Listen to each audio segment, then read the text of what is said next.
Welcome back to Global News Morning. A pleasure to have you join us, and a pleasure to be catching up with our good friend Matt Lee. Good morning, sir. How you doing? I'm great. How are you? I'm great. I'm going to play a little game here. Okay, Matt. Okay. Let's say I Sure. have, I don't know, $1 million. Okay. I'm just saying. Let's say I have $1 million and I want to buy a building and maybe rent out the various units inside. The fictitious Yep. address is 123 ABC Street. Yep. Okay. That's right. How, Okay. how do I go about it? So we look at the financial breakdown of what the return on investment is going to be. We want to make sure that you're going to do the best, and we basically break it down. What I'm seeing as an opinion piece, basically in Kingston, when I'm looking at buildings right now, it's somewhere between 5 and 6% on the return on investment. Um, Okay. there's different pieces to that. We look at it and we say, um, your utilities, your taxes, and your insurance are in there for sure. The other pieces that you can kind of put in as well that the bank's going to want to talk about is the maintenance and the management. And it's like, is it a house that is close to Queens and that you're managing by yourself?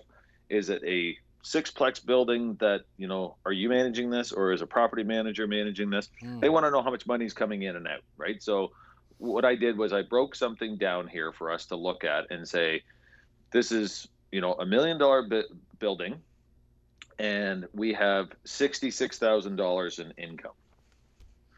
We look at the $66,000 in income. We have utilities, taxes, and insurance. They add up to 11,500. So we basically minus that expense off of the income for the year. You come out at 54,500. So this has That's, 5 units in it?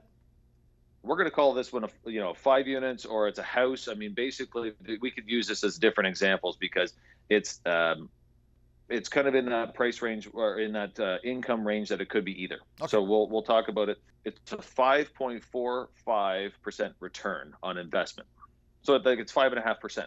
If somebody's asking a straightforward question, how much is the return on investment? It's 5.5%. I see. That's the cap rate.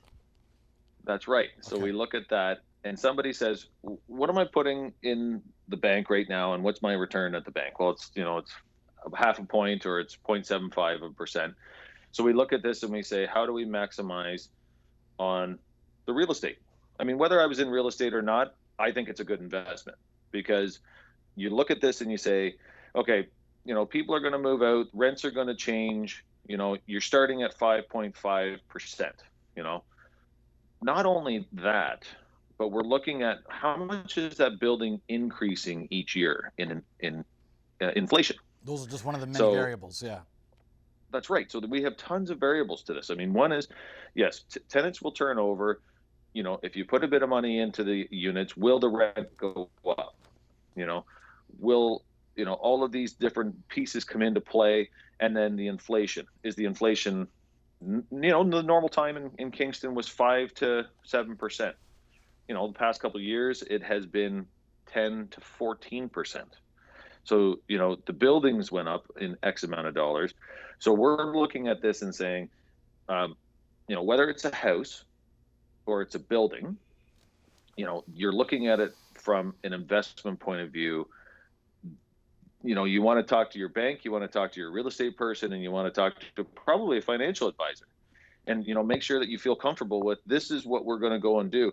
And the one thing I do tell people, because I do have multi-res units myself, is that it can be a part-time job.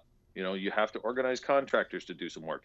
You have to make sure the lawns and the snow are cut. You want to make sure that the tenants are taken care of, so that everything runs smoothly. If you take care of your building, they will take care of their building. If the plumbing So goes, they're calling you. they're calling you. You want to stay ahead of these things. You never want to get behind. I mean, having your furnaces maintained and having them checked once a year will keep everything up to date, and it will prevent those issues from happening. You run into stuff in downtown Kingston where, if we do hit minus 30 and it is a stone foundation, yeah, sometimes the pipes freeze. Make sure that you know who to call for a plumber, to make sure that they're going to be on 24/7 to get them there, so that the tenant is going to stay happy if an issue happens. Issues happen. They happen in your own house. Well, all great things to consider. Again, the bottom line, speak to a professional. It all begins with you. Here's how to get a hold of Matt. But before we do that, I haven't been to ABC Street. 123 ABC Street. Is it a nice street? Yeah. It's a wonderful street. It's a wonderful street. Thank you so much, Matt. All right, take care. Real Estate Tips, brought to you by Matt Lee of Royal LePage.